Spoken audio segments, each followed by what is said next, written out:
যদি কোনো মানুষ তোমায় বারবার কষ্ট দেয়, তোমায় হাজার বোঝানোর পরেও তোমায় ভালোবাসার জন্য নিজেকে না বদলায়, যদি তুমি অনেকটা সময় ধরে শুধু বাইরে থেকে খুশি থাকো, নিজের ভেতরে ভেতরে অনেকটা কষ্ট জমিয়ে রাখো, তখন নিজেকে কিছু সময়ের জন্য শক্ত করে ধরে রেখো আর নিজেকে জিজ্ঞেস করো, আমি কি এসবের জন্যই সম্পর্কে জড়িয়েছিলাম?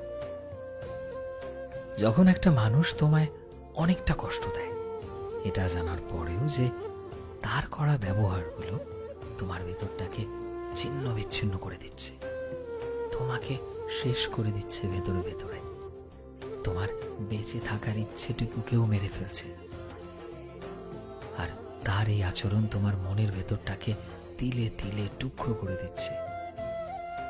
তুমি তাকে ভালোবাসো, মানছি, সেও তোমাকে ভালোবাসে, কিন্তু এটা কেমন ভালোবাসা যেখানে তোমায় রোজ চোখের জল ফেলতে হচ্ছে, সব সময় নিজেকে তার সামনে ভালোবাসার ভিক্ষে চাইতে হচ্ছে? এটা কেমন ভালোবাসা? প্রতিদিন প্রতি মুহূর্তে এই জিনিসটা একটা রোজকার নিয়ম হয়ে গেছে। তবে তোমায় বলছি যে ছেড়ে এসো এমন ভালোবাসাকে, নিজের মনকে বোঝাও, আজই সেখান থেকে ফিরে এসো। চাই না এমন ভালোবাসা, আমার দরকার নেই এমন ভালোবাসার। তোমার মা বাবা তোমায় আজ এই দিনটা দেখার জন্য বড় করেননি, যেখানে তোমার রোজ কষ্ট পেতে হচ্ছে, যেখানে তোমার রোজ সামলাতে হয় এই সমস্ত প্রবলেম, নিজের জীবনের প্রতি মুহূর্তের কষ্ট, যেখানে এক মুহূর্তের কষ্ট 1 বছরের সমান মনে হয়। তুমিও মানুষ, তুমিও ভালোবাসা ডিজার্ভ করো, নাকি এমন একটা সম্পর্ক যেখানে তোমার রোজ অত্যাচার সহ্য করতে হয়, প্রতিদিন প্রতিটা মুহূর্তে? তুমি কখনোই এসব ডিজার্ভ করো না। নিজের মনকে বোঝাও, এসব ঠিক না, এসব আর সহ্য করা যায় না, কখনো না। তুমি সবার প্রথমে এটা চিনতে শেখো যে কে তোমার জন্য ঠিক আর কে তোমার জন্য ভুল। তুমি কি আসলেই নিজের জীবনটাতে এমন মানুষের সাথে কাটাতে চাও যে রোজ তোমায় কষ্ট দেয় প্রতিটা মুহূর্তে, প্রতিটা ক্ষণে, রোজ তোমাকে সেই ব্যথা সহ্য করতে হয়? নাকি সেরকম ভালোবাসা যেখানে একটা মানুষ তোমায় রোজ তোমার জন্য অফুরন্ত ভালোবাসা জমিয়ে রেখেছে, সে রোজ তোমার ভালো লাগা খারাপ লাগাগুলোকে সমানভাবে সম্মান করছে? মনে রাখবে, প্রত্যেকটা সম্পর্কে ওঠা নামা ভাঙা গড়া সবকিছুই আছে, আর এই সবকিছুর মধ্যে দিয়ে কিন্তু আমাদের চলতে হয়।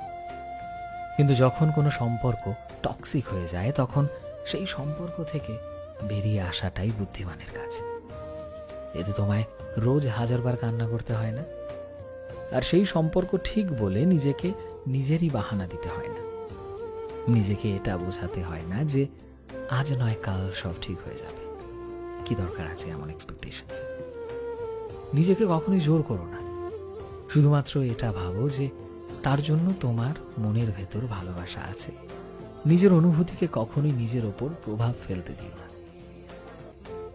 এটা জানো তো, তুমি কাউকে এটা কখনো শেখাতে পারবে না যে সম্মান কিভাবে করতে হয়। তুমি চাইলে সেখান থেকে ঠিক বেরিয়ে আসতে পারবে যেখানে তোমার সম্মানটা নেই। তাই আজ থেকে নিজের জীবনে ফোকাস করো, নিজেকে ভালোবাসতে শেখো। দেখো, একদিন তুমি ঠিক সেই সব কিছু পাবে যেটা তুমি ডিজার্ভ করো। শুধুমাত্র নিজের ওপর বিশ্বাস রাখো। সো ফ্রেন্ডস, আমি শোভন ছিলাম তোমাদের সাথে, কলমে বিশ্বজিৎ। ভিডিওটি কেমন লাগলো অবশ্যই কমেন্টে জানিও। এই মুহূর্তে তুমি যদি আমাদের ফেসবুকে দেখে থাকো তবে প্লিজ আমাদের পেজটিকে ফলো করে দিও। চ্যানেলে নতুন হলে প্লিজ চ্যানেলটিকে সাবস্ক্রাইব করে দিও, আর যারা অলরেডি সাবস্ক্রাইব করেছো তোমাদের সবাইকে অসংখ্য ধন্যবাদ। দেখা হচ্ছে নতুন একটা দিনের নতুন একটা ভিডিওতে। টিল দেন, সবাই ভালোবাসায় থেকো এবং সবাইকে ভালোবাসায় রেখো। Thank you.